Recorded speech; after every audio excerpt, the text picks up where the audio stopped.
우리가 이 시간 예배를 준비하기에 앞서서 마음으로 예배를 준비하시기 바랍니다. 하나님께서 기쁘게 받으실 만한 그런 예배 되기 위해서 여러분들의 마음과 생각을 하나님 앞에 집중하시길 바랍니다.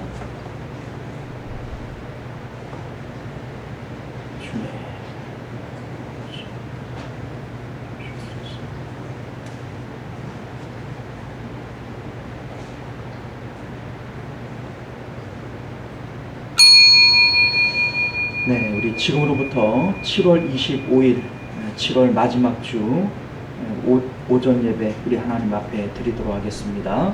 다 같이 묵도하십니다.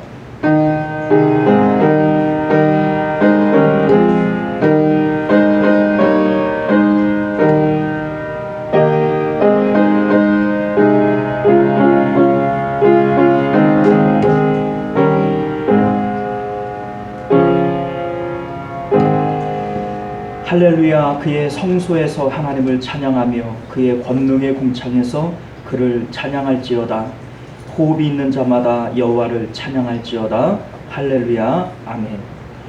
존귀하시고 은혜로우신 우리 주 하나님, 호흡이 있는 자마다, 살아있는 자들마다 모두 하나님을 찬양해야 할 것은 우리 하나님께서 우리를 창조하신 분이요 우리 하나님께서 우리를 구원하신 분이기 때문임을 고백드립니다.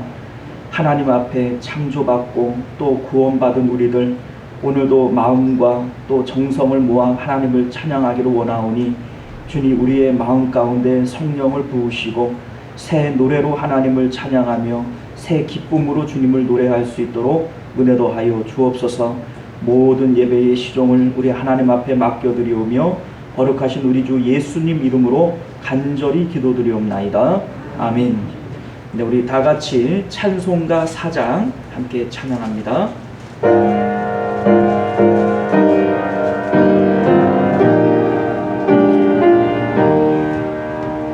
성부 성자와 성령 영원히 영광 받으옵소서. 태초로 지금까지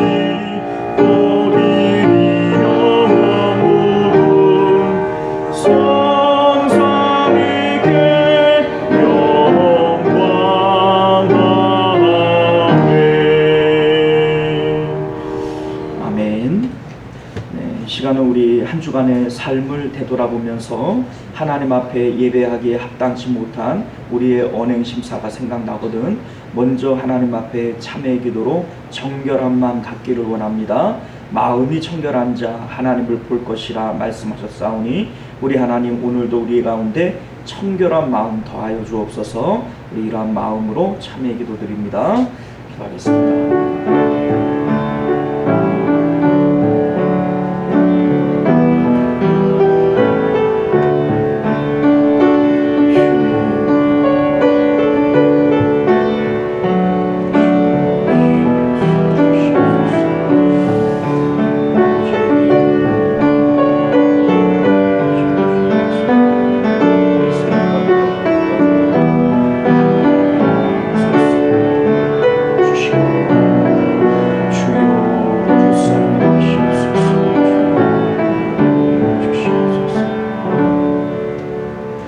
우리의 죄를 따라 우리를 처벌하지는 아니하시며 우리의 죄악을 따라 우리에게 그대로 갚지는 아니하셨으니 동이서에서 먼 것 같이 우리의 죄가를 우리에게서 멀리 옮기셨으며 아버지가 자식을 긍휼히 여긴 같이 여호와께서는 자기를 경외하는 자를 긍휼히 여기시는도다.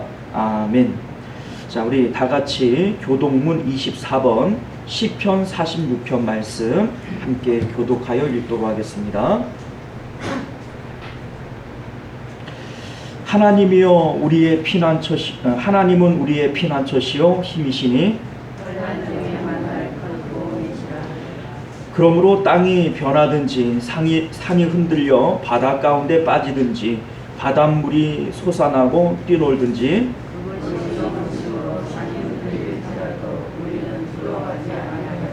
한 시내가 있어 나뉘어 흘러 하나님의 성 곧 지존하신 이의 성소를 기쁘게 하도다.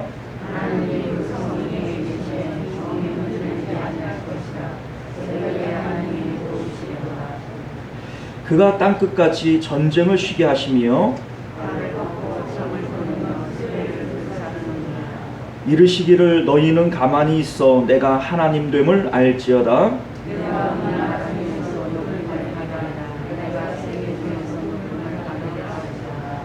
만군의 여호와께서 우리와 함께 하시니 야곱의 하나님은 우리의 피난처시로다. 아멘.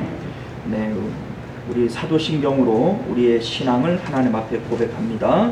전능하사 천지를 만드신 하나님 아버지를 내가 믿사오며 그 외아들 우리 주 예수 그리스도를 믿사오니 이는 성령으로 잉태하사 동정녀 마리아에게 나시고 본디오 빌라도에게 고난을 받으사 십자가에 못 박혀 죽으시고 장사한 지 사흘 만에 죽은 자 가운데서 다시 살아나시며 하늘에 오르사 전능하신 하나님 우편에 앉아 계시다가 저리로서 산자와 죽은 자를 심판하러 오시리라. 성령을 믿사오며 거룩한 공예와 성도가 서로 교통하는 것과 죄를 사하여 주시는 것과 몸이 다시 사는 것과 영원히 사는 것을 믿사옵나이다. 아멘.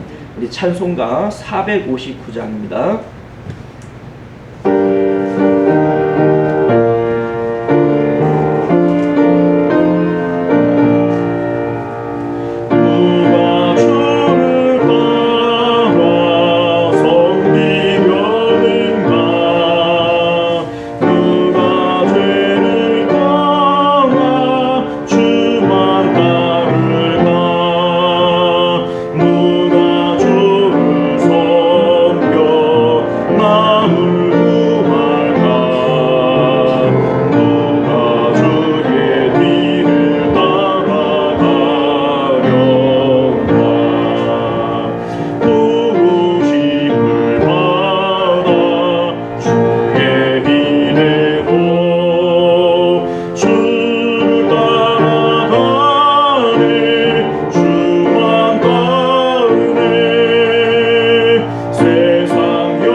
우리를 대표해서 변영국 장로님 기도하시겠습니다.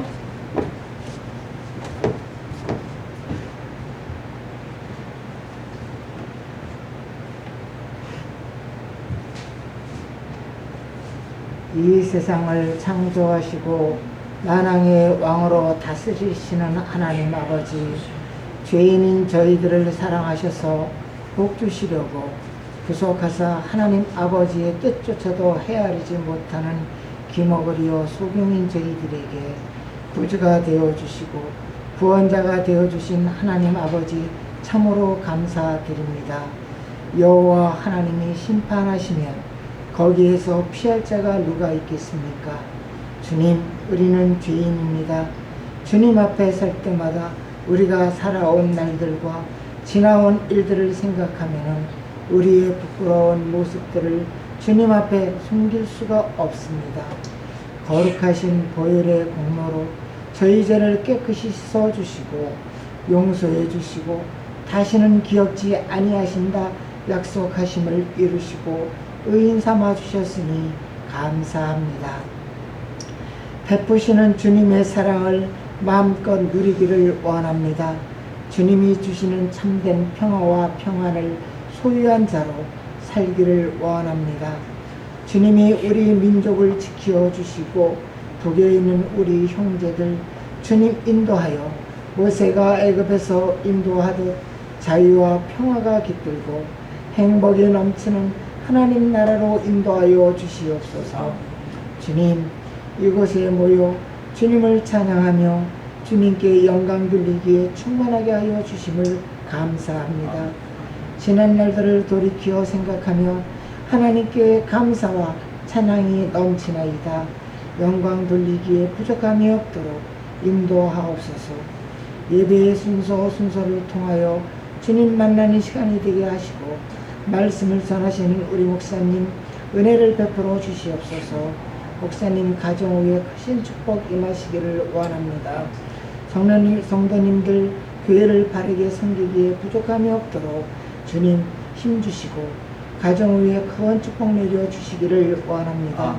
이 무더운 여름 건강 지켜주시고 아버지 하나님께서 늘 보호하여 주시어서 주님께 보다도 날마다 영광 돌리기에 조금 더 부족함이 없도록 이끌어 주시고 인도해 주시옵기를 간절히 빌고 원합니다. 아버지 하나님, 코로나 등 이 국가에 어려움이 많습니다. 아버지 하나님, 지혜롭게 우리 주님이 슬기롭게 잘 풀어내어 주시어서 우리나라가 자유로이 아버지 하나님을 할렐루야 찬양으로 더욱더 높일 수 있도록 이끌어 주시기를 원하오며 이 시간 온전히 악한 마귀 시험치 못하도록 주님 홀로 영광 받아 주시옵소서. 우리 주 예수님 이름으로 감사하며 간절히 기도드립니다. 아멘.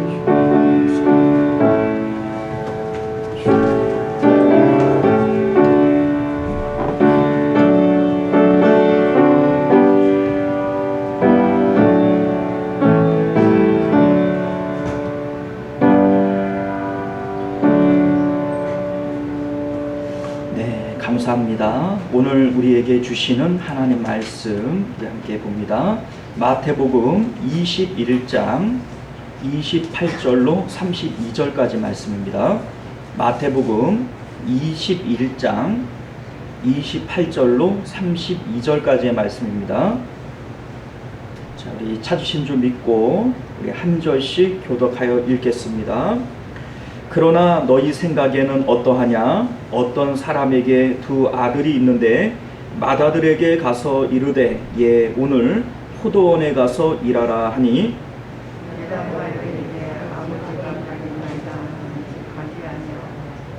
둘째 아들에게 가서 또 그와 같이 말하니 대답하여 이르되 실소이다 하였다가 그 후에 뉘우치고 갔으니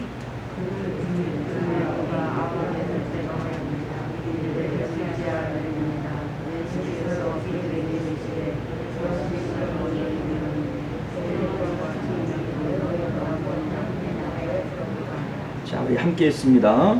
요한이 의의 도로 너희에게 왔거늘 너희는 그를 믿지 아니하였으되 세리와 창녀는 믿었으며 너희는 이것을 보고도 끝내 뉘우쳐 믿지 아니하였도다. 아멘. 우리 잠시 기도하겠습니다. 존귀하시고 은혜로우신 우리 주 하나님, 하나님을 예배하는 저희들 주님을 찬양하며 기도했고 이제 주의 말씀을 받을 시간입니다. 우리 하나님, 주의 말씀을 받기에 합당한 마음들, 옥토밭과 같은 마음으로 바꾸어 주옵소서. 그래서 주의 말씀 우리 마음밭에 떨어질 때 아멘으로 화답하며 우리의 삶 가운데 30배, 60배, 100배의 결실이 나타나도록 주님 은혜 베풀어 주옵소서. 거룩하신 우리 주 예수님 이름으로 간절히 기도드리옵나이다. 아멘. 네, 사랑하는 성도 여러분, 오늘도 복된 주일 여러분들과 함께 예배할 수 있어서 진심으로 반갑고 감사드립니다. 오늘 우리는 함께 읽은 본문의 말씀을 중심으로 세리와 창녀들이 먼저 된 이유라고 하는 제목으로 하나님 말씀 나누도록 하겠습니다. 세리와 창녀들이 먼저 된 이유. 자, 이 제목을 어디서 따왔을까요? 여러분들 눈치가 있으신 분들은 본문을 함께 읽으실 때 이미 아셨을 것 같아요. 아, 이거 제목을 여기서 따왔구만, 이렇게 하셨을 것 같은데 31절을 보게 되면 내가 진실로 너희에게 이르노니 세리와 창녀들이 너희보다 먼저 하나님 나라에 들어가리라, 이렇게 되어져 있죠. 너희들이 누굴까요? 너희들보다 세리와 창녀들이 먼저 된다, 이렇게 얘기를 했는데 이 너희들을 우리가 알기 위해서는 오늘 본문이 23절부터 시작이 되어지는데 23절 이하의 내용을 보면요, 예수님께서 성전에서 가르치실 때에 대제사장과 백성의 장로들이 예수님께 와서 당신은 무슨 권위로 백성을 가르치냐, 이렇게 나타나 가지고 예수님의 일을 방해하는 것을 보게 되는데 당시에 그 대제사장이나 백성의 장로들은 오늘날로 얘기를 할 것 같으면 우리 교단의 총회장, 혹은 노회장, 또 유명하신 목사님, 이런 분들 아니겠어요?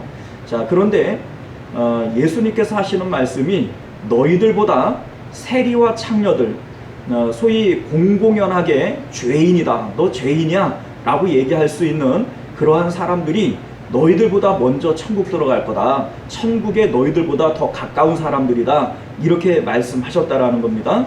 자, 우리는요, 이 본문의 말씀, 이 내용이 사실은 가벼운 내용이 아니에요. 우리에게 너무나도 중요하고, 어떻게 보면은 예수님께서 대제사장이나 이 장로들이 예수님이 하려고 하는 일을 방해했기 때문에, 또 혹은 예수님에게 당신 무슨 권위로 이런 일을 행합니까? 이렇게 예수님에게 따지고 대들었기 때문에 감정적으로 예수님께서 말씀하신 것이 아니라는 것을 깨달아야 됩니다. 예수님께서 이렇게 말씀하실 때에는 객관적인 어떤 이유가 있기 때문에요. 그래서 여기에 나오는 이 객관적인 이유는 오늘날 우리들의 마음이 나는 천국에 가까운 사람인가 먼 사람인가, 이것을 우리에게 가르쳐주는 그러한 지표가 될 수 있습니다. 예수님께서 하신 이 말씀의 내용들을 그래서 우리가 함께 살펴보기를 원합니다. 자, 오늘 말씀의 배경은요, 예수님께서 성전 청결 사건을 일으키시고 또 무화과 나무를 저주하신 사건을 우리가 살펴봤는데 그 다음날 있었던 이러한 사건으로 보여집니다. 자, 예수님께서는 그 다음날도 성전에 올라가셔서 천국 복음을 전파하셨어요. 자, 그런데 대제사장과 백성의 장로들은 예수님을 곱게 볼 수가 없죠. 왜냐하면 성전에서 성전세를 받음으로 자기들의 그 막대한 환전세로 자기들의 배를 불렸고, 또 양 한 마리, 제물 드리는 양을 20배, 30배 이문을 바쳐서 팔음으로써 막대한 재물을 거두었던 거 아니에요? 그런데 예수님께서 돈 바꾸는 사람들 그냥 상 엎어서 내쫓고, 또 그 짐승들을 바깥으로 노끈을 만들어서 채찍으로 내쫓고 다 이렇게 해버렸으면, 자, 예수님을 볼 때 곱게 보이겠어요? 자기들 돈줄을 다 끊어놨는데. 자, 그러니까 어떻게 하든지 이 예수님이 성전에 오는 것이 반갑지 않고 또 백성들을 대면하여 가르치는 것이 반갑지 않을 수밖에 없습니다. 자, 그런데 그 다음 날도 예수님께서는 성전에 올라가셔서 백성들을 가르치니까 이제 그들이 와서 뭐라고 얘기를 하냐면, 당신은 무슨 권위로 백성들을 가르치느냐, 이렇게 따져 묻습니다. 자, 이렇게 묻는 이유가 어디 있냐면, 당시 어떤 사회적인 배경은요, 성전에서 누군가를 가르치기 위해서는 가르칠 수 있는 어떤 자격이 필요했어요. 자, 이 자격은 어떻게 획득되어지냐면 유명한 어떤 그 랍비 학교에서 배워서 내가 가르칠 수 있는 자격을 획득했든지 아니면 어떤 권위 있는 스승 밑에서 배워서 그 스승의 권위만큼이나 내가 그 사람 제자다라고 하는 이 권위를 획득하든지 이러한 것들이 필요했던 거예요. 그러니까 대제사장들이 와서 하는 말이 너는 어떤 권위로 이러한 일들을 행하느냐 이렇게 묻게 되어지는 겁니다. 자, 그런데 우리가 알다시피 예수님께서는 목수 출신이고 어디 랍비 학교나 또 권위 있는 누군가로부터 배운 일이 있어요, 없어요? 없으시잖아요. 그러니까 그들이 볼 때에 공식적으로 예수님께서는 가르칠 수 있는 자격이 없다. 자격 없는 자가 왜 가르치고 있느냐, 이렇게 이들이 예수님 하는 일들을 방해하려고 했던 겁니다. 자, 그런데 예수님께서는 이들의 질문에 또 다른 질문으로 대답을 하시는데 그 내용이 24절과 25절에 기록이 되어져 있어요. 예수께서 대답하시되 나도 한 말을 너희에게 물으리니 너희가 대답하면 나도 무슨 권위로 이런 일을 하는지 이르리라. 자, 너희가 나에게 질문을 하니 나도 너희에게 질문하겠다. 너희들이 이 질문에 대답을 하면 나도 너희들이 한 질문에 내가 대답을 해주겠다. 이런 의미가 되겠죠.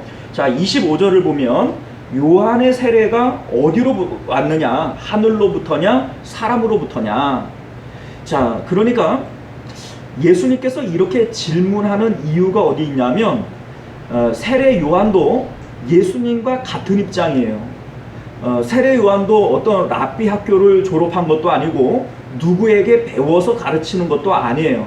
그러니까 세례 요한이 백성들에게 세례를 주고 가르치는 이 권한이 사람으로부터 온 것이 아니라는 거죠.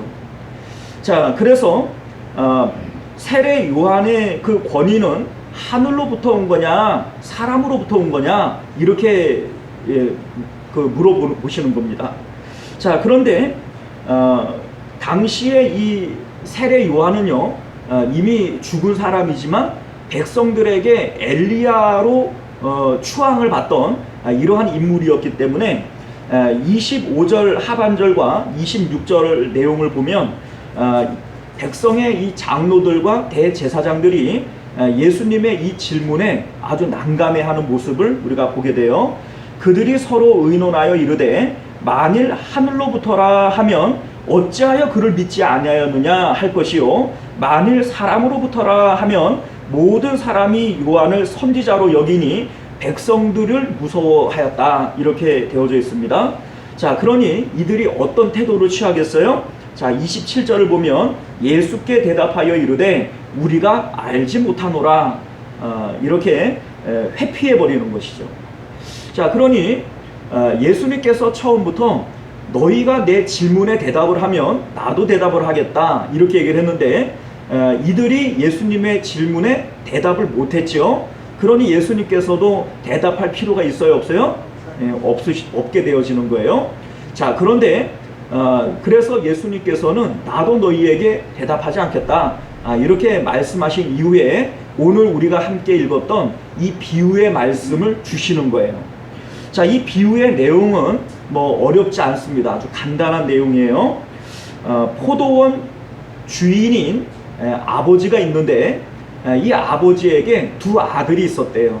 그러니까 이 아버지께서 첫째 아들에게 너 포도원에 가가지고 좀 일 좀 해라 이렇게 얘기를 했더니 첫째 아들이 예 가겠습니다 이렇게 대답을 해놓고서는 안 갔다는 거예요. 둘째 아들에게는 너 포도원에 가서 좀 일 좀 해라 이렇게 얘기를 했더니 둘째 아들은 아 싫어요 나 안 가요 라고 얘기를 해놓고 가만히 생각해 보니까 미안하단 말이죠. 잘못했다는 거예요. 그래서 아버지에게는 안 가겠다라고 얘기를 했지만 슬그머니 포도원에 가서 일을 하고 있었어요. 자, 둘 중에서 누가 아버지의 뜻대로 했느냐라고 하는 질문이에요. 자, 누가 했어요? 둘째 아들이다 이겁니다. 자, 그런데 예수님께서는 이 비유의 말씀을 하신 다음에 너희들보다 세리와 창녀들이 하나님 나라에 먼저 들어갈 것이다 이렇게 말씀하셨다라는 겁니다. 자, 그러면 오늘 이 본문의 내용들을 통해서 왜 세리와 창녀들이 하나님 나라에 먼저 들어갈 수밖에 없느냐, 또한 이 첫째 아들은 누구고 둘째 아들은 누구냐, 자, 이러한 것들을 우리가 함께 살펴보면서 세리와 창녀들이 하나님 나라에 먼저 들어갔다면 이것이 오늘날 우리들에게 적용해 봤을 때 내가 하나님 나라에 가까운 사람이냐 아니면 먼 사람이냐 라고 하는 것을 우리가 객관적인 기준으로서 따져볼 수 있다는 얘기입니다. 그래서 우리가 오늘 이 내용들을 함께 살펴볼 것인데, 자, 먼저 우리가 생각해 볼 것은 아버지의 포도밭은 무엇일까, 이것을 생각을 해 봐야 돼요. 예수님께서 포도원 주인이 아들에게 포도밭에 가서 일을 해라 라고 얘기를 했는데, 자, 이 포도밭은요 선민의 삶을 얘기하는 거예요. 선민의 삶. 첫째 아들도 둘째 아들도, 이제 첫째 아들은 대제사장과 백성의 장로들, 종교 지도자들을 얘기하는 것이고요.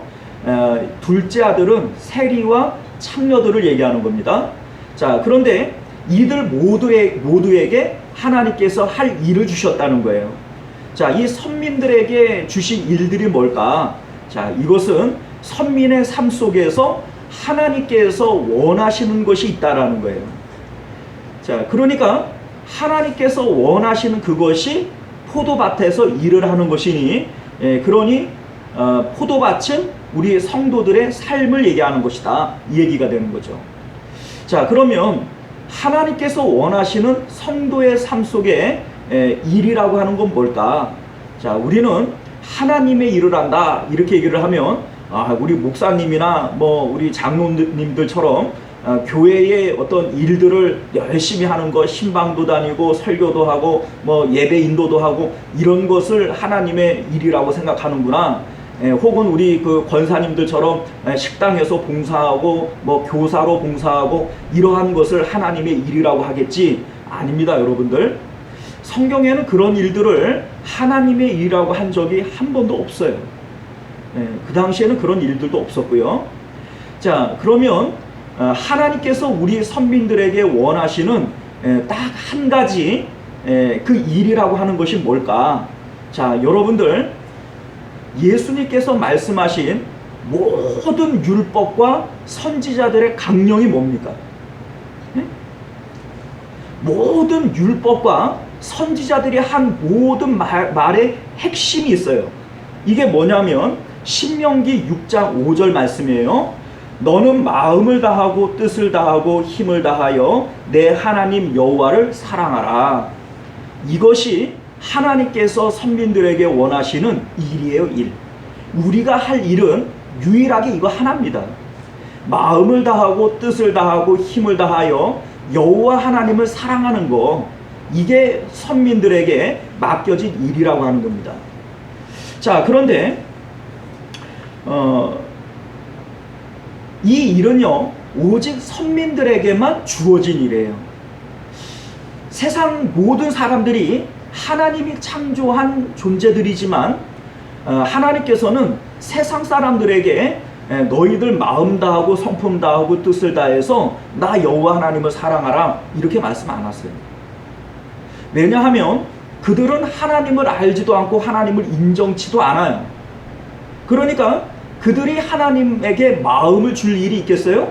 없어요. 그러나 하나님께서는 우리 선민들을 선택하셨죠. 선민이라고 하는 뜻이 뭐예요? 하나님이 선택하셨다라는 뜻이에요. 그러니 하나님께서는 내가 너희들을 선택한 것처럼 너희들도 나를 선택해라 라고 말씀하시는 겁니다.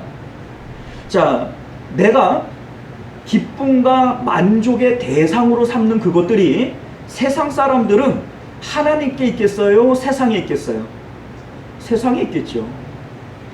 세상의 돈이, 세상의 어떤 명예와 권력이, 혹은 내가 사랑하는 자녀들이, 내 가정이 그들에게는 자신들에게 기쁨과 만족을 주는 그러한 대상일 수 있어요. 그러나 우리 하나님께서는 우리를 선택하시면서 내가 너로 인하여 기쁨을 이기지 못하노라 라고 말씀을 하십니다. 자, 하나님의 기쁨의 대상은 누구예요? 우리들이란 말이죠.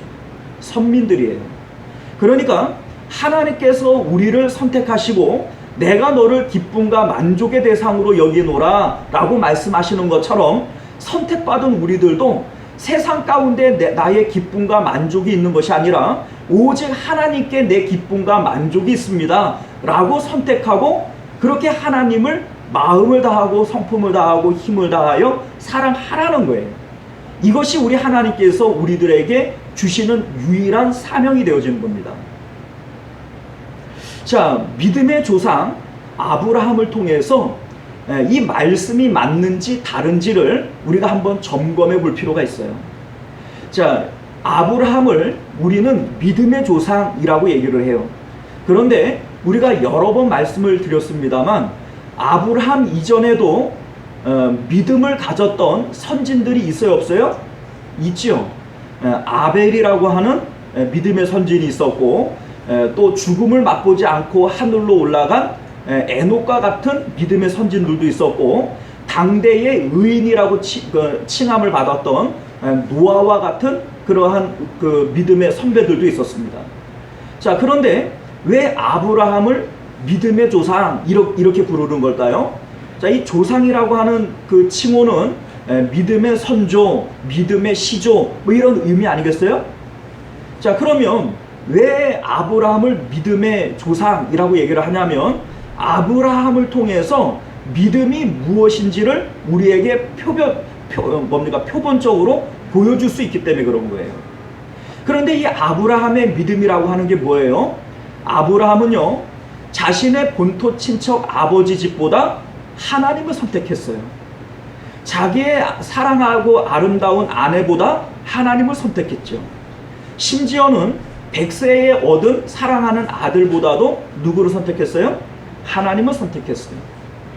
아브라함에게 있어서 자기 마음의 기쁨과 만족을 주는 1등이 되어지는 것은 자신의 어떤 본토 친척 그 가업도 아니고 자기의 아내나 아들도 아니고 오직 하나님이 자기의 기쁨과 만족의 대상이었다. 하나님이 언제나 그 마음에서 1등이었다 라고 하는 것을 우리가 알게 된다는 겁니다.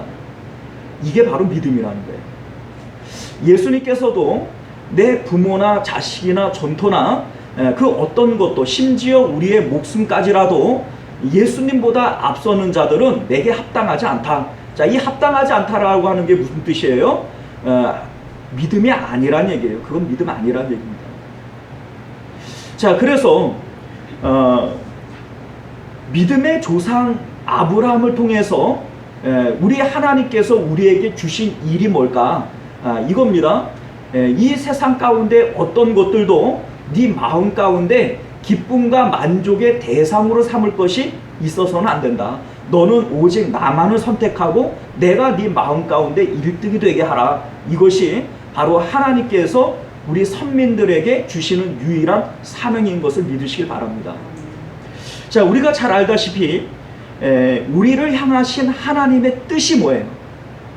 자, 선민들을 향하신 하나님의 뜻이 뭐예요? 자, 이렇게 되어져 있죠. 항상 기뻐하라. 쉬지 말고 기도하라. 범사에 감사하라. 이것이 그리스도 예수 안에서 너희를 향하신 하나님의 뜻이니라.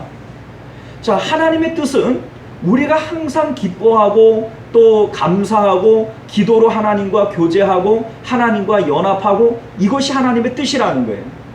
자, 그런데 사실 우리가 세상을 살아가면서 항상 기뻐하고 감사하고 살 수 있어요? 언제나 허허허거리고 언제나 나는 기뻐, 언제나 나는 감사해, 이렇게 살아가기가 어렵죠. 미친 사람이나 그게 가능한 거 아닙니까? 예. 자, 여기에 예수님께서 그 성경이 우리에게 말씀하고자 하는 것이 뭐냐면 우리가 세상에 있는 어떤 것들로 내 마음의 기쁨과 만족을 삼으려고 한다면 이 말씀은 도저히 우리 삶 가운데 이루어질 수 없어요. 돈으로 기뻐하고 자식으로 기뻐하고 내가 세상에서 성공하는 것으로 기뻐하는 사람이 어떻게 항상 기뻐하고 모든 일에 감사할 수 있겠어요? 돈이 벌리면 기쁘고 돈을 잃어버리면 슬프고 자식들이 효도하면 기쁘고 자식들이 속색이면 힘들고 뭐 이게 당연한 거죠. 그런데 여기에 나오는 기쁨의 대상, 감사의 대상이 하나님이라면 이거 가능해지는 겁니다. 하나님은 영원하시고 하나님은 변함이 없으신 분이기 때문에 하나님을 내 기쁨과 만족의 대상으로 삼는다면 항상 기뻐하고 모든 일에 감사할 수 있어요. 그리고 기도로 하나님과 교제하며 하나님과 연합할 수 있어요. 이것이 하나님께서 선민들에게 요구하시는 뜻이다 라고 하는 것입니다. 하박국서를 보면 하박국이 마지막에 노래하고 고백하는 것이 바로 이거 아닙니까? 비록 무화과 나무가 무성하지 못하며 포도나무에 열매가 없으며 감람나무에 소출이 없으며 밭에 먹을 것이 없으며 우리의 양이 없으며 외양간에 소가 없을지라도 나는 여호와로 말미암아 즐거워하며 나의 구원의 하나님으로 말미암아 기뻐하리로다. 자, 이게 무슨 뜻이에요? 세상에 있는 우리의 양, 밭의 소출 이러한 것들로 내 기쁨과 만족의 대상을 삼는 것이 아니라 난 여호와 하나님만으로 기뻐하고 즐거워하겠다. 하나님을 내 기쁨과 만족의 대상 삼겠다. 이 얘기죠. 이것이 하나님께서 선민들에게 요구하시는 하나님의 뜻이라는 겁니다. 이게 우리가 해야 할 일이라는 거죠.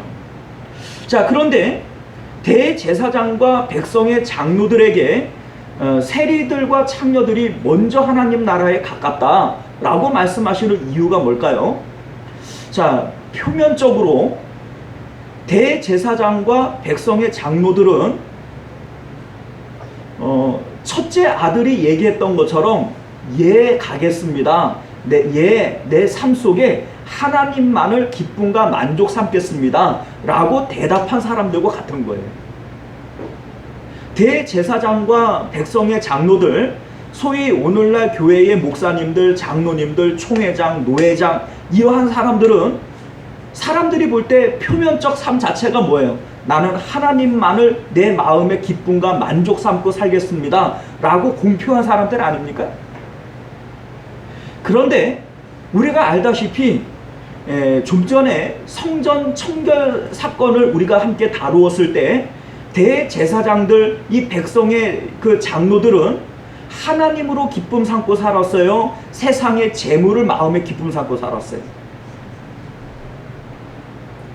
그러니까 겉으로는 하나님에게 예 그렇게 살겠습니다 라고 고백을 했지만 실제로는 그렇게 안 하는 거예요.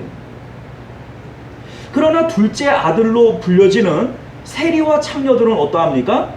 실질적으로 표면적인 어떤 삶의 모습은 나는 돈이 좋아서 사람들에게 매국노라고 칭함을 받고 욕을 먹는 그러한 세리로 사는 것이 더 나아. 먹고 살기 위해서 몸을 좀 팔면 어때? 하나님 말씀을 못 지키더라도 당장은 먹고 살아야지. 이렇게 직업을 선택한 사람들이 세리와 창녀들 아니에요? 그들은 하나님의 말씀에 정면으로 도전하며 싫습니다 라고 아니요 라고 대답한 사람들과 같은 거예요. 그러나 세례 요한이 의의 길로 왔을 때 이렇게 얘기를 하죠. 의의 길이 뭡니까? 이 길이라고 하는 것이 의의 도로 왔을 때 이 길을 얘기하는 거죠. 자, 세례 요한은 우리에게 길을 제시했어요. 어떤 길을 제시했냐면 회개하라 천국이 가까웠느니라. 천국이 가까이 왔기 때문에 천국 가는 길을 우리에게 소개하는 사람이 바로 세례 요한이라는 겁니다. 자, 그런데 세례 요한이 천국이 가까웠다고 얘기를 했을 때 백성의 장로들과 대제사장들은 콧방귀를 뀌고 그를 미워하고 멸시했어요. 그런데 세리와 창녀들은 세례 요한의 그 가르침에 눈물을 흘리며 회개하며 그 세례를 받아서 자신의 죄들을 씻어냈단 말이죠. 그리고 그 마음이 세상을 떠나서 하나님께로 갑니다. 그 대표적인 예가 세리장이었던 삭개오 아닙니까? 삭개오라고 하는 인물은 당시에 이 세리들이요, 창녀는 더 말할 이유가 없죠. 우리가 부연 설명을 안 해도 창녀가 당시에 사람들에게 얼마나 천대받는 직업이었고 또 사람들이 싫어하고 공공연하게 저거는 죄인이야, 저거는 인간 쓰레기야 이렇게 취급받을 수밖에 없는 직업이 창녀라고 하는 것 정도는 우리가 알아요. 세리는 어떤 거냐면 당시에 이스라엘을 로마라고 하는 나라가 지배를 하고 있었죠. 로마의 식민지 치하에 있었습니다. 자, 그런데 로마는 이스라엘의 식민지 국가에서 세금을 걷어내기 위해서 세리들을 세우게 되어지는데 이 세리들에게는 어떤 권한이 주어져요. 자, 어떤 권한이냐면 로마가 걷어들여야 하는 그 세금이 만약에 10,000원이라면 10,000원 이상 얼마든지 네 능력껏 걷어라 이렇게 권한을 부여하는 거예요. 20,000원도 좋고 30,000원도 좋고 박박 긁어서 모아요. 그리고 로마에는 원래 달라고 얘기했던 10,000원만 주고 나머지는 자기 몫이 되어지는 거예요. 자, 그러니까 당시에 이 세리들은요 공공연한 도둑이 되어지는 거죠.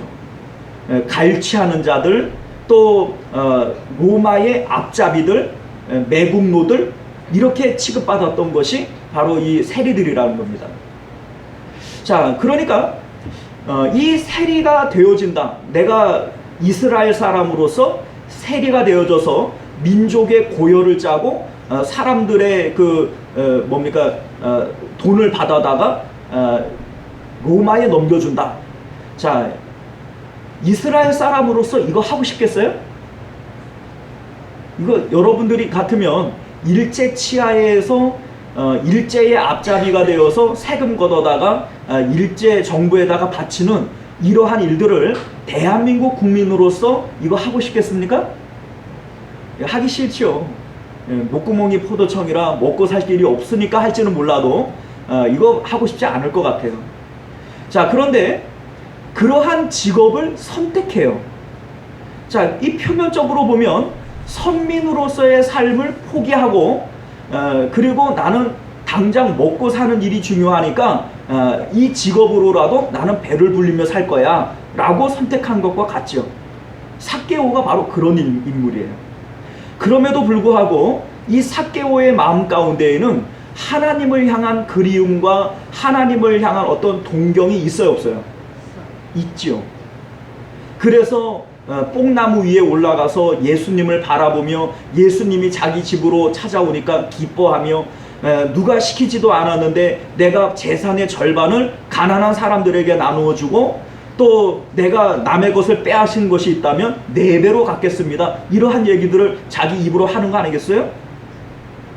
자, 이 세리들의 마음 가운데에는 이러한 마음이 있었다는 거예요. 그러니 겉으로는 아니요 라고 얘기를 했지만 실질적으로 그 마음과 뜻과 힘을 하나님께로 쏟았으니 누가 하나님의 뜻대로 하는 자들이냐? 이 얘기입니다. 누구예요? 둘째 아들로 불리는 세리와 창녀들이 하나님 나라에 더 가까울 수밖에 없는 것이죠. 자, 그러면 우리는 이런 생각을 해볼 필요가 있어요. 왜 대제사장과 백성의 장로들은 자신들의 삶 자체가 종교 지도자들로서 하나님을 마음과 뜻과 힘을 다하여 섬겨야 하는 존재인 것을 아는데 그렇게 하지 못했을까?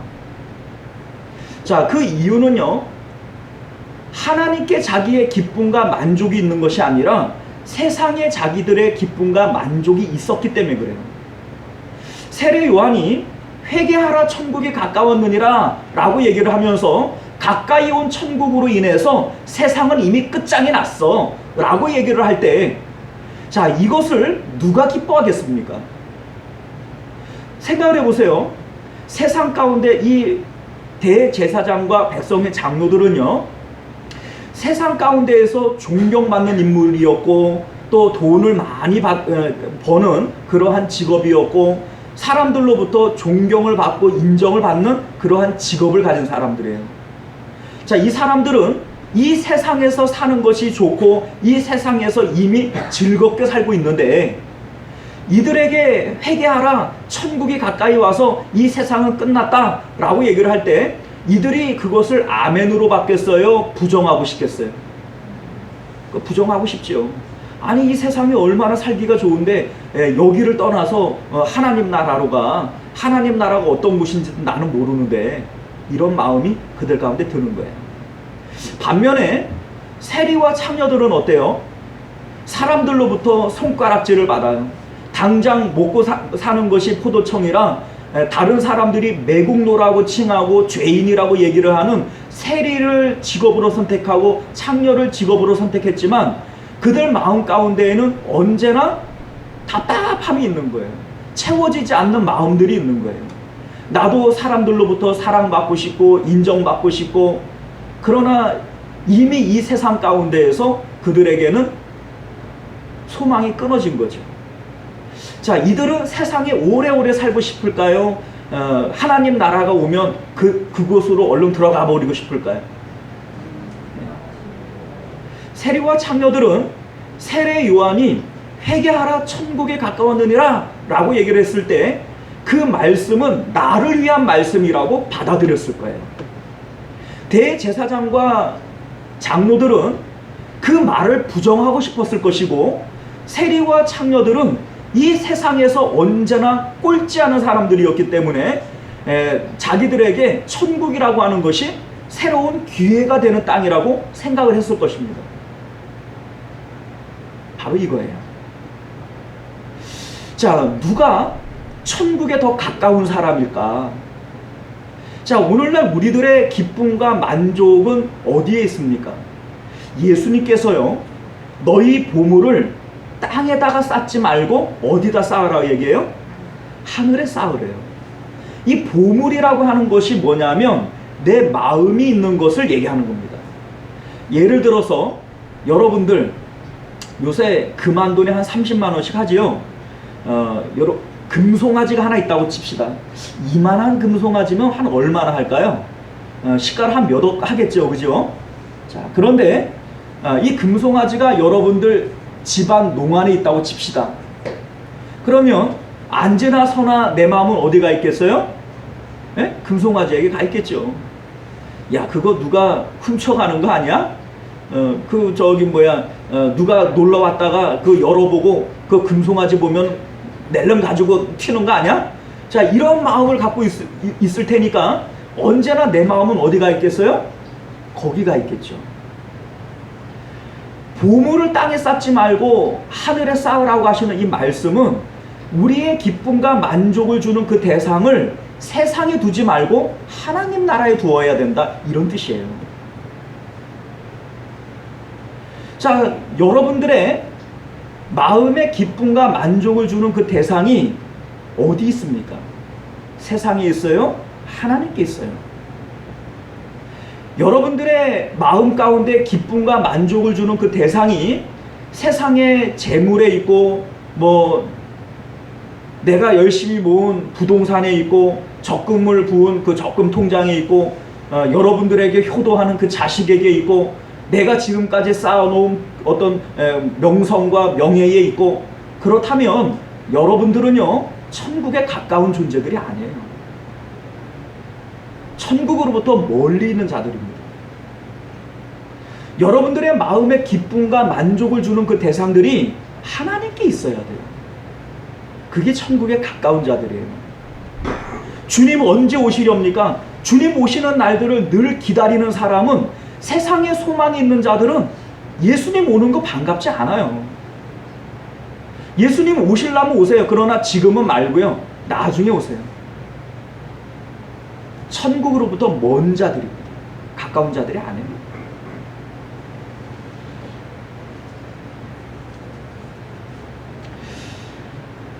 사랑하는 성도 여러분들, 성경에 보면 예수님께서 가난한 자가 복이 있고 애통하는 자가 복이 있고 줄이고 목마른 자가 복이 있다, 이렇게 말씀하십니다. 세상적으로 보면 가난한 것, 애통하는 것, 줄이고 목마른 것은 복이에요, 저주예요? 저주죠. 여러분들 애통하고 싶어요? 가난하고 싶어요? 줄이고 목마르고 싶어요? 그거 누구도 원치 않을 거예요. 그런데 예수님께서는 왜 이것을 복이라고 얘기를 해요? 그런 사람들은 세상 가운데 더 있고 싶지 않아요. 그런 사람들은 세상이 영원할 것에 대해서 두려워합니다. 그런데 예수님께서 누가복음 6장 24절 이하에 보게 되면 그러나 화 있을진저 너희 부유한 자여 너희는 너희의 위로를 이미 받았도다. 화 있을진저 너희 지금 배부른 자여 너희는 주리로다. 화 있을진저 너희 지금 웃는 자여 너희가 애통하며 울리로다. 모든 사람이 너희를 칭찬하면 화가 있도다.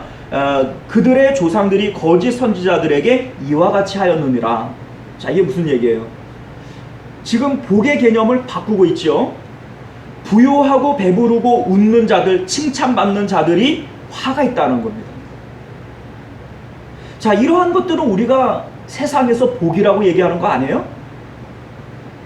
부유하고 배부르고 웃고 다른 사람으로부터 칭찬받는 거, 이거 세상에서는 복이잖아요. 그런데 예수님께서는 이러한 자들에게 뭐가 있다고요? 화가 있다고. 우리가 세상에서 복이 있다라고 얘기하는 것은 화가 있는 것이고, 세상에서 화가 있다라고 얘기하는 그것은 예수님께서는 그게 복이 있다고 얘기를 하시는 거예요. 자, 이유가 뭡니까? 누가 천국에 더 가까운 사람이냐 이거예요. 지금 오늘날 우리들은요, 인생이 너무 따분해. 사는 게 참 재미가 없어. 나는 남과 같이 돈이 없고 다른 사람처럼 부귀와 명예가 없고, 나는 다른 사람처럼 자랑할 만한 자식이 없고 효도하는 자식이 없고, 나는 다른 사람처럼 건강이 없고, 그래서 나는 사는 게 참 재미가 없어. 여러분들, 오늘 말씀을 통해서 그것이 복인 것을 고백할 수 있는 저와 여러분 되시길 바랍니다. 생각을 해보세요. 아버지를 떠난 탕자가 아버지를 떠났는데 그곳에서 잘 먹고 잘 살고 사업에서 성공했다면 아버지 품으로 돌아오겠어요? 그게 복이겠어요? 화겠어요? 그거 화입니다, 여러분들. 나 가난한 것을 왜 원망을 합니까? 가난하기 때문에 우리는 하나님 앞에 가까이 가기가 더 쉬운 거예요. 내가 건강하기 때문에 하나님으로부터 벌 받은 것 같아요? 아니, 그 축복이에요, 여러분들. 이 세상에 대한 소망이 끊어져야 하나님께 대한 소망이 불이 켜지는 겁니다. 자, 그러면 우리는 이렇게 생각이 될 수 있어요. 아, 나는 세상적으로 성공했고, 나는 효도하는 자식도 있고, 나는 남보다 건강한데, 그러면 나는 저주받은 자고 벌받은 자냐? 아닙니다. 그래서 예수님께서 우리에게 십자가 주신 거예요. 십자가의 의미가 뭐예요? 십자가는 자기 죽음을 의미하는 겁니다. 자기 죽음이라고 하는 것은 자기를 부인하고 자기 십자가 지고 나를 따라와라. 자, 이 얘기는요, 내가 좋아하는 그것들 부인하라는 거예요. 내가 싫어하는 그것들도 부인하라는 겁니다. 왜요? 나는 죽은 사람이니까. 십자가를 지고 주님 따라간다는 게 그거죠. 나 죽은 사람입니다 라고 고백하라는 거예요. 돈이 좋지요? 그러니까 돈이 있으면 좋아요? 그거 부정하라는 거예요. 부인하라는 겁니다. 돈이 없어요? 그래서 나는 참 살맛이 안 나고 불행해 보여요? 그거 부인하라는 거예요. 우리는 세상의 어떤 가치를 통해서 기뻐하고 슬퍼하는 존재가 아니라는 겁니다. 하나님께서 우리를 선택하실 때에 너희는 세상에 있는 그것들로 기쁨과 만족의 대상으로 삼지 말라는 거예요. 내가 너희를 선택했으니 너희도 나를 선택해서 나만을 너희의 기쁨과 만족의 대상으로 삼아라. 이것이 우리들에게 주시는 유일한 사명인 것 믿으시길 바랍니다. 그렇기 때문에 예수님께서는 육체를 따라 판단하는 그 모든 것들을 부인하고 죽었다고 선포하라는 겁니다. 세상의 어떤 기쁨과 만족의 대상이 되어지는 돈이나 부귀나 명예나 자식이나 이러한 것들은 나에게 기쁨과 슬픔을 주는 그러한 대상일 수 없다라고 선언하라는 거예요. 이게 바로 십자가의 의미입니다. 이게 십자가예요. 내가 예수님을 믿는다라고 하는 것이 바로 이런 의미예요. 죄라고 하는 게 뭡니까? 죄. 육체를 따라 판단하고 살아온 모든 것들이 죄예요. 그런데 예수님께서 우리의 죄 때문에 십자가에 못 박혀 죽으신 겁니다. 그런데 여전히 예수님을 믿는다라고 얘기를 하면서 육체를 따라 판단하며 살아가요. 그건 예수님 믿는 게 아니에요. 육체를 통해서 판단하고 살아가는 그는 죽었다라고 선포하는 것이 이게 바로 믿는 거예요. 그래서 사도 바울은 내가 날마다 죽노라 이렇게 고백하는 겁니다. 그리고 내 안에 사는 것은 예수 그리스도다 이렇게 고백하는 거예요. 이게 바로 믿는 겁니다.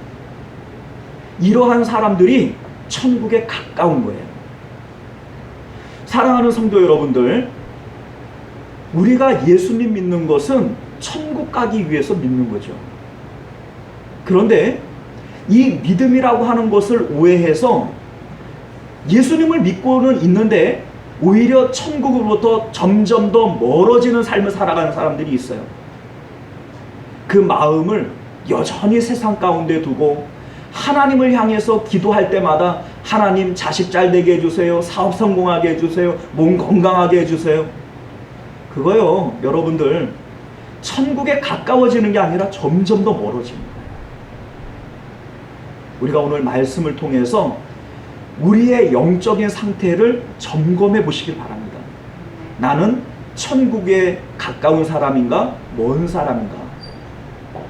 그리고 여러분들의 마음을 하나님께로 돌리시길 바랍니다.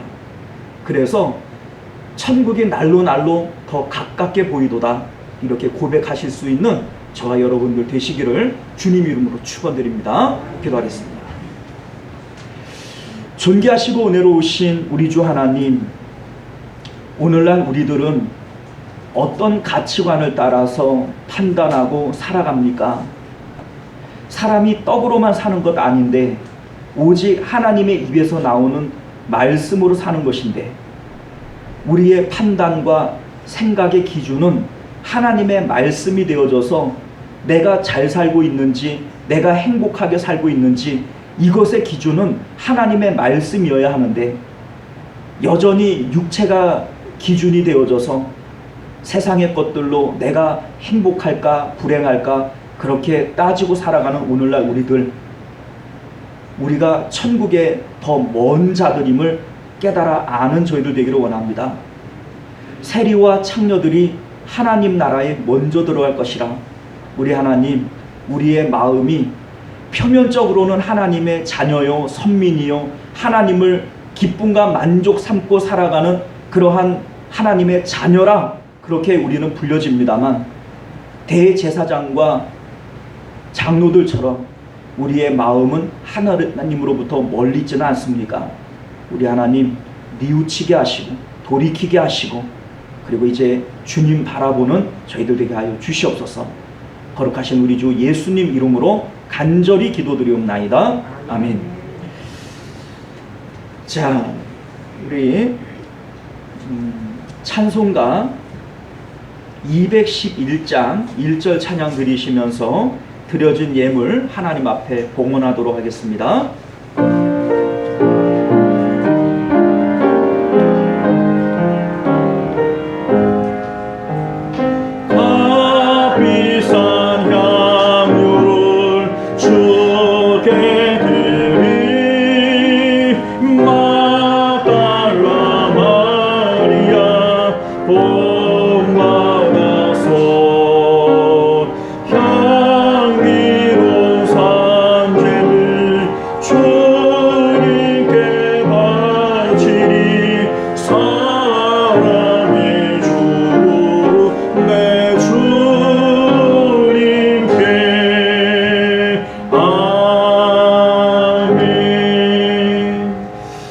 하나님 앞에 11조 예물, 감사 예물, 또 성교 헌금, 구제 헌금, 주일 헌금 이렇게 하나님 앞에 드리셨습니다. 우리 드려진 예물 위해서 잠시 기도하겠습니다.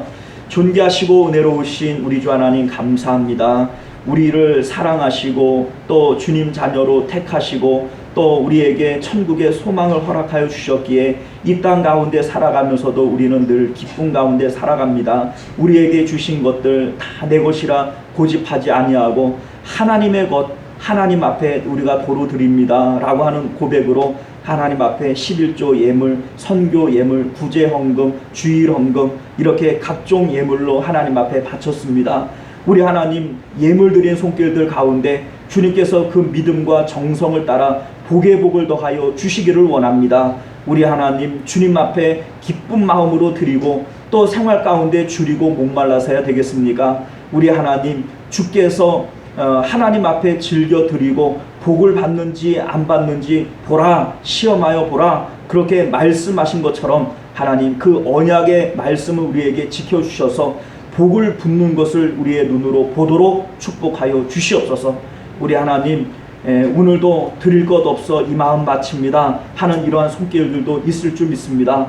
우리 하나님께서 그들 가운데 은혜를 베풀어 주셔서 믿음 주시고 물질 주시고 그래서 넉넉히 하나님 앞에 드리고 기뻐할 수 있는 그런 마음들 있도록 축복하여 주옵소서. 모든 것 주님께 의탁드리옵고 거룩하신 우리 주 예수님 이름으로 간절히 기도드리옵나이다. 아멘. 자, 우리 주보를 참조하셔서 교회 소식 전해드리도록 하겠습니다. 자, 2021년도 우리 교회의 표어는 삶의 예배에 힘쓰는 교회입니다. 삶의 자리 어디에서나 예수님께 우리의 마음을 드리고 삶 속에 승리하실 수 있는 저와 여러분들 되시기를 바라겠고요. 예배 진행 사항들 알려드립니다. 우리 그 매스컴을 통해서 여러분들이 이미 들으셨겠지만 4단계 그 거리두기가 2주도 연장이 되어졌어요. 우리 처음에 시작할 때부터 이미 알았던 거잖아요, 그죠? 최소한 그 뭡니까 8월 15일 이후까지는 넘어갈 거예요, 그죠? 그래서 자, 우리도 온라인 예배를 계속해서 병행을 합니다. 수용 인원의 그 10% 20명 내외로 대면 예배가 허용됨에 따라 우리 교회는 9시와 11시 예배 원하시는 분들에 한해서 예배에 동참하실 수 있습니다. 가급적이면 예배에 동참해 주시기를 부탁드리겠고요. 어린이 예배, 새벽 예배, 수요 예배, 금요 기도회 등 각종 예배들도 정상적으로 드려집니다. 많이들 참석하시고 또 예배를 통해서 은혜 받으시기를 바랍니다.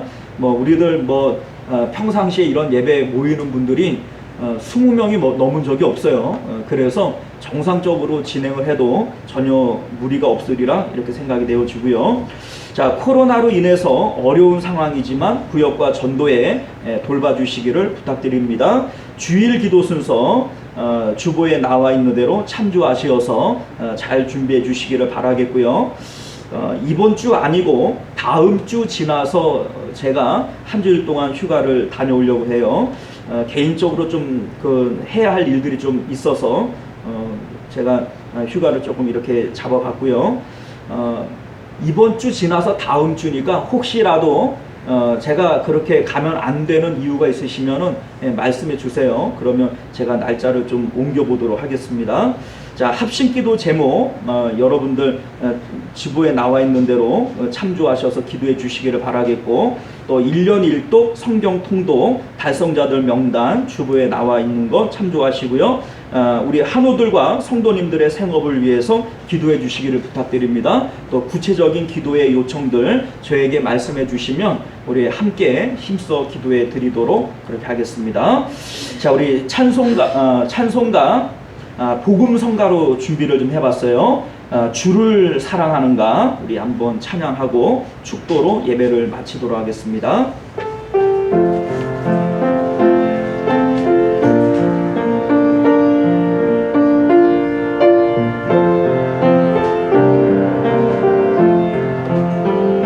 손에 있는 무기보다 주를 더 사랑하는가. 이슬 같은 목숨보다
말씀을 기억하시면서 자기 목소리로 잠시나마 기도했으면 좋겠어요. 하나님, 나는 천국에 가까운 사람입니까? 먼 사람입니까? 나의 보물은 세상에 있습니까? 하나님께 있습니까? 우리가 세상에 있는 부귀 영화보다 주님을 더 사랑하고 하나님께 우리의 마음을 드릴 수 있도록 은혜를 베풀어 주옵소서. 이러한 마음 가지고 우리 잠시 조용하게 기도하도록 하겠습니다. 은혜로우신 우리 하나님, 우리 가운데 은혜를 베풀어 주시길 원합니다. 내가 살만난다, 기쁘다 라고 얘기하는 그것들이 세상에 그 원인이 있다면 나는 천국으로부터 먼 자들입니다. 나의 기쁨과 만족의 대상이 오직 하나님께 있고 저 하늘에 있다면 나는 천국에 가까운 자입니다. 하나님, 나는 어떤 자입니까? 천국의 빛이 점점 흐려져 가고 그 소망이 우리 마음 가운데서 끊어져 간다 할지라도 우리 하나님이여, 세상에 있는 것들로 나는 여전히 배부르고 괜찮다 그렇게 얘기하는 자들은 아닙니까? 우리 하나님, 우리 가운데 영적인 눈들을 열어주셔서 우리 하나님 주님만으로 기뻐하며 만족하며 아버지여 천국의 빛이 우리 가운데 들어올 수 있도록 은혜를 베풀어 주시옵소서.